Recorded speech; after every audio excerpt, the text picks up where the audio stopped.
Friends, what will happen if I tell you that the biggest flaw in stopping your life is not the lack of motivation, but a wrong thought? Have you ever noticed that the day you feel motivated, you talk about winning the world, and the day you are not in the mood, you ignore that goal for tomorrow? The truth is a little bitter. If your success depends on motivation, then your future will always be uncertain, because motivation is a feeling, and feelings keep changing. Discipline is a decision, and decision makes identity. In this video, we will talk about how to get up every day without motivation, work, focus, and take consistent steps towards your goals. You will know why your brain is looking for comfort, how dopamine distracts you, why willpower fails, and how systems can make you unstoppable.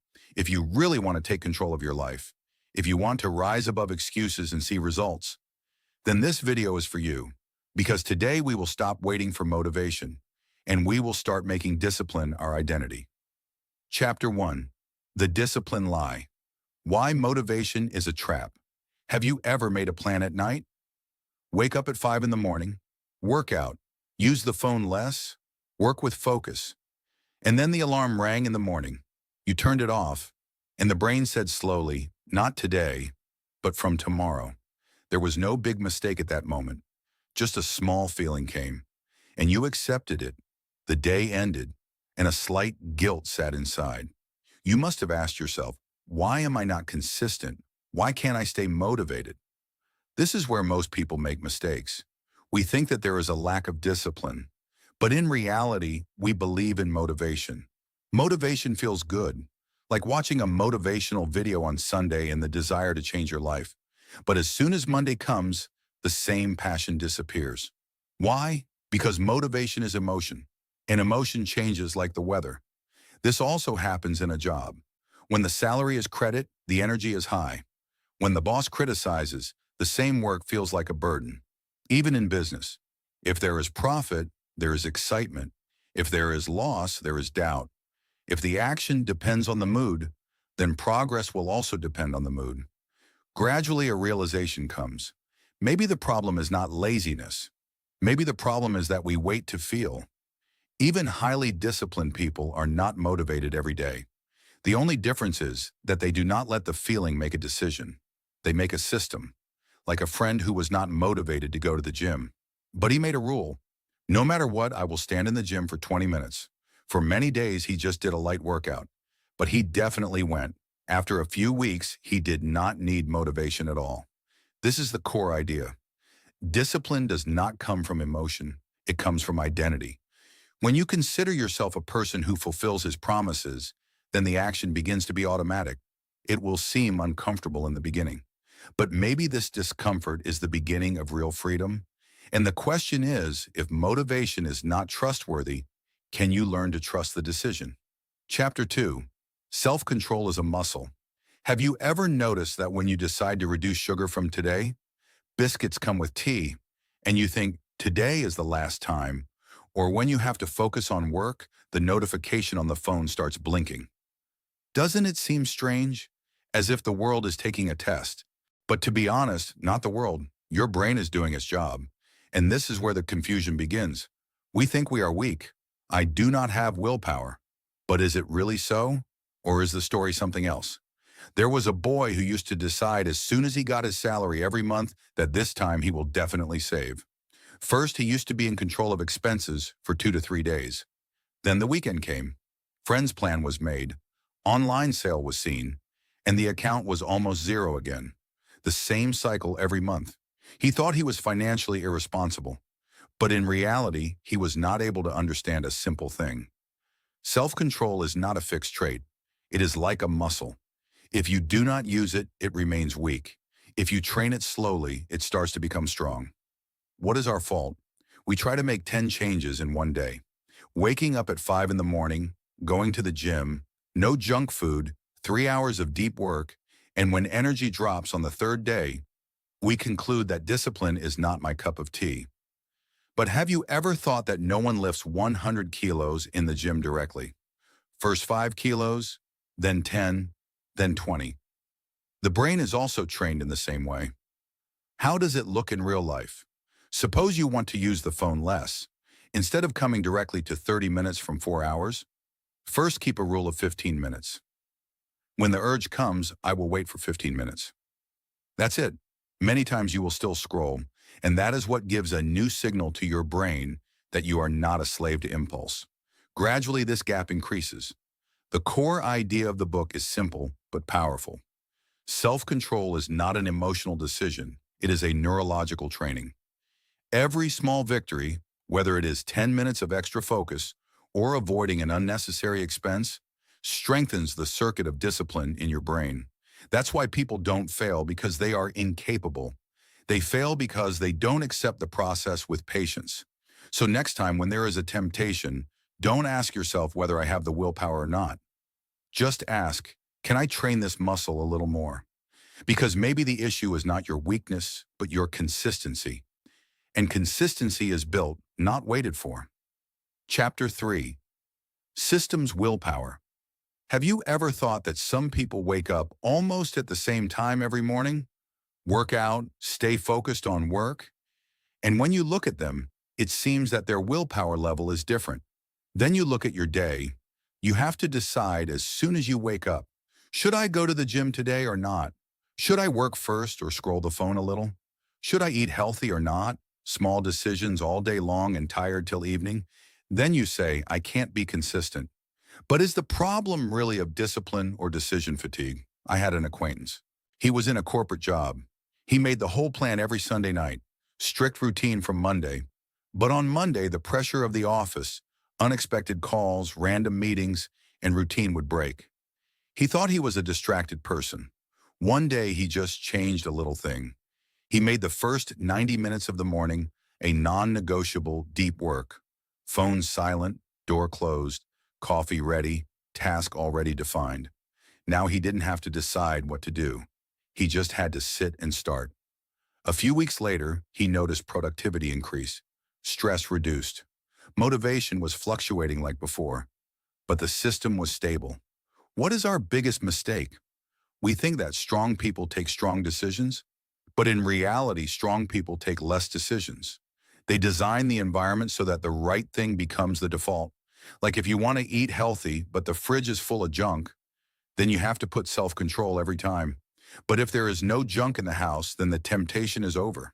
Have you noticed? When the thing is not in front of you, the urge also decreases gradually. This is the core idea of the book. Willpower is limited. Systems are scalable. Willpower gives a momentary push. System gives daily direction. Imagine you want to start a business. If you have to decide every day whether to make content today or not, whether to call a client today or not, then the consistency will break. But if there is a fixed slot in the calendar, reminder set, template is ready, then the action becomes automatic.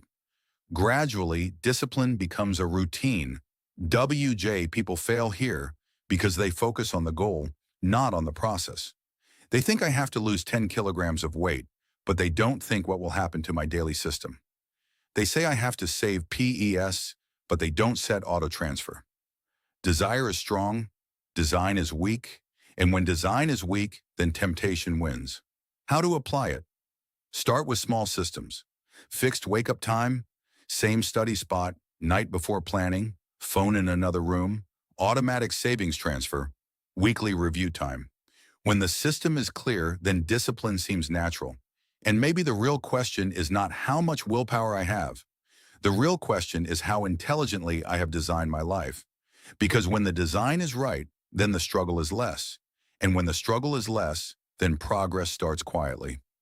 In the next chapter, maybe we will understand how long-term thinking makes the system stronger. Always test the system. Chapter 4. Delayed gratification.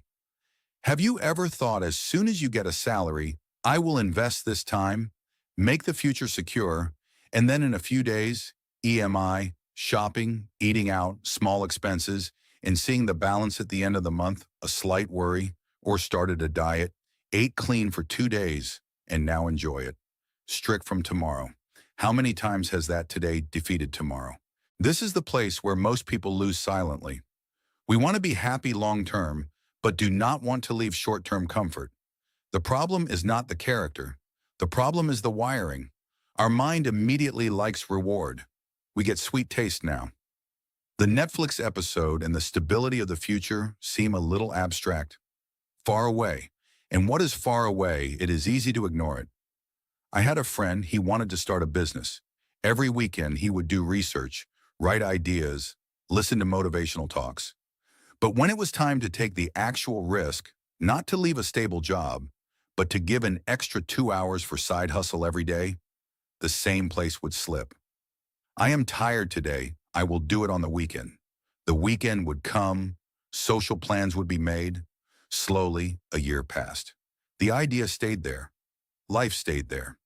He asked me one day, why am I not able to take action? The question was simple. The answer was uncomfortable. He was not from failure. He was saving from discomfort. The core idea of the book is this. Delayed gratification is not a moral lecture. If you consciously delay the term pleasure, you are not only changing the result, you are redefining yourself. Imagine, if you stop for 10 minutes every time you get an impulse, just 10 minutes, many times the craving will go away, many times it will not go away, but you are giving this signal to your brain that decision does not take impulse. It takes intention. Saved people make mistakes here because they think that a small compromise will solve everything. What will happen in one go? But discipline is like a compound interest. Just like pay is a compound, so are habits. Every time you choose short-term comfort, you take out a little trust from the future self. Every time you delay, you accumulate trust. How to apply this? Not with a big sacrifice, but with micro delays.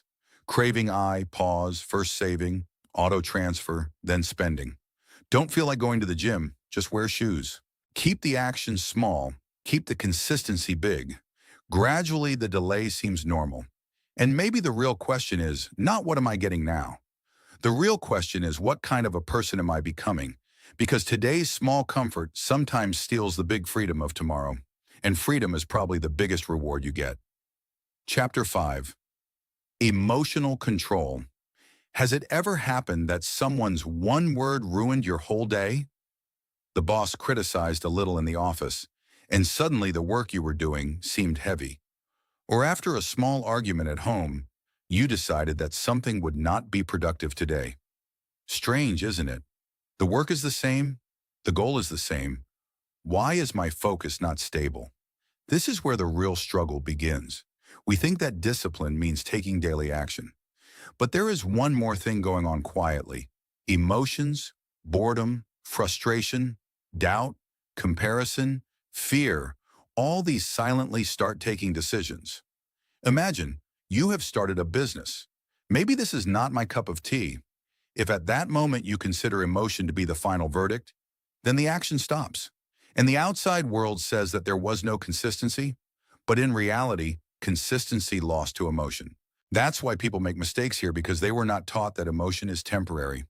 We consider emotion to be a fact.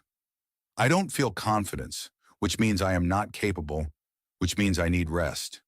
Every time emotion gives a signal and we consider it a command. But have you noticed that many times you start working without thinking and after 20 minutes, the same work starts looking smooth? So what was the resistance in the beginning? A boy was preparing for a competitive exam. Some days full focus, some days absolutely zero. He felt that he was inconsistent. So he experimented and made a rule. No matter how the mood is, I will study for 30 minutes. That's it. For many days he was irritated and many days bored. But the interesting thing was that after 30 minutes, he got the flow many times. He understood that the problem was not motivation. The problem was the instant reaction. This is the core idea of the book. You just have to observe it. Ask yourself when boredom comes, is this a signal to stop? Or is it just discomfort? Ask yourself when doubt comes, is this a fact or just fear? These small questions create a space between emotion and action, and in that space, control is created. How to apply it in real life? Practice emotional pause. Don't react immediately. 5 deep breaths. Write 3 lines in the journal about how you are feeling now. It may sound childish, but this is maturity.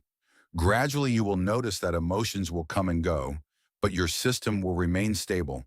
And maybe this is the real meaning of discipline. Not suppressing the emotion, but moving forward even after understanding it. Because the person who changes direction with every mood, he never reaches the destination. But the person who makes the mood a passenger, not a driver, his journey is of a different level.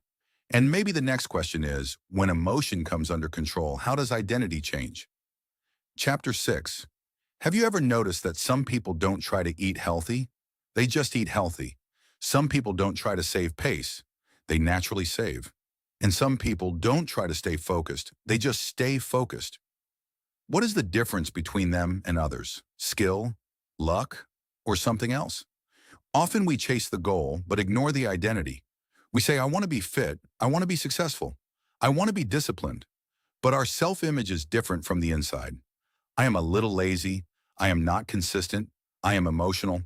And then actions also follow that identity. Have you ever thought, if you don't take yourself seriously, how will your habits take you seriously? There was a man who used to make resolutions every year. This time I will grow my business. I would buy courses. I would make planners. I would learn strategies. But when it was time to take risks, he would step back. Deep down, he considered himself an employee mindset person. Stable salary, fixed routine. He wanted to become an entrepreneur, but his identity was still of a safe player. One day, he didn't make resolutions, but started working on his identity. He started telling himself, I am a disciplined businessman. At first, it seemed fake, but he aligned small actions, daily outreach, weekly review, uncomfortable calls. Gradually, action reinforced his identity, and identity reinforced his action. That's why people make mistakes here, because they want to change their behavior, not their belief. They think, if I work out 30 days a day, I will become disciplined. But if there is a break in between, they conclude, I am still the same. Actually, identity is fragile. That's why the habit doesn't last. The core idea of the book is simple. It's not about lasting disciplined behavior. It's about identity shift. When you consider yourself a person who keeps his commitments, excuses become weak. Imagine if you consider yourself not a smoker, but a non-smoker, it becomes easier to make decisions. If you consider yourself a saver, not a spender, shopping temptations become lighter. Action doesn't change, self-definition changes. How to apply this? Collect small identity proofs. Keep a small promise every day. Alarm doesn't ring. Just wake up. Focus for 20 minutes.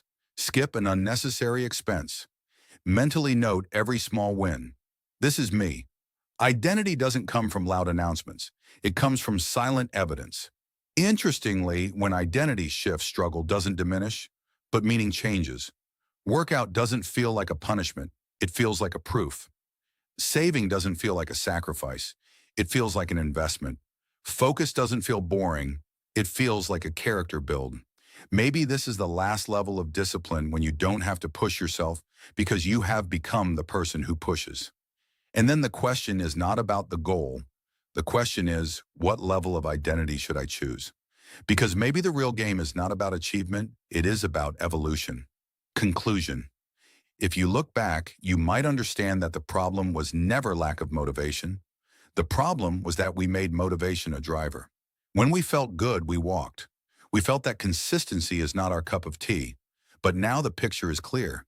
Discipline is bigger than emotion. Willpower is smarter and deeper than habit. We saw that motivation is unreliable. Self-control can be trained. Systems make decisions easier. Delayed gratification secures the future. Emotions are not permanent. And in the end, identity changes everything. These concepts are not theory. They are seen in everyday situations with alarm, wallet, phone, mood swings. Every day you face small moments where you decide who you are becoming. Maybe discipline doesn't mean to be perfect. Maybe it means to maintain minimum standards even in imperfect days. To show up. If not 100%, 40% is fine, but not zero, because zero weakens identity. Action, even if small, reinforces identity and shapes the future. Now the question is not how to get motivation. The real question is, what kind of person am I choosing? Because when you clear this, motivation becomes optional, discipline becomes normal, and progress becomes quiet but unstoppable. And maybe after today, when next time your mood doesn't support you, you won't stop. You will just slowly tell yourself, I am the person who still does.